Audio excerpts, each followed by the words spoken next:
Talaga namang intense ang laban ng JRU Heavy Bombers at LPU Pirates para sa men's basketball ng NCAA Season 99. Umabot pa yan ng double overtime.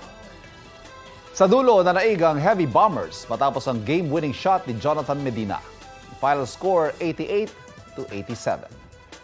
Sa isa pang laro, nagtapat naman ang San Beda Red Lions at Perpetual Altas. Mula sa double-digit na kalamangan, hinabol ng Red Lions ang Altas para sa isang comeback win. Natapos ang laro sa score na 62-60. Sa latest standings, nanguna pa rin ang Mapua Cardinals na merong 6 wins at 1 loss.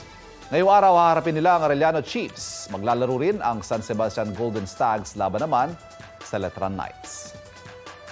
Balita ko, may tututukan kayo tuwing 10:30 a.m. sa GTV. Alamin ang mahalagang balita at impormasyong dapat nyong malaman sa Balita Ko tuwing Lunes hanggang Biyernes. Mag-subscribe din sa GMA Integrated News sa YouTube.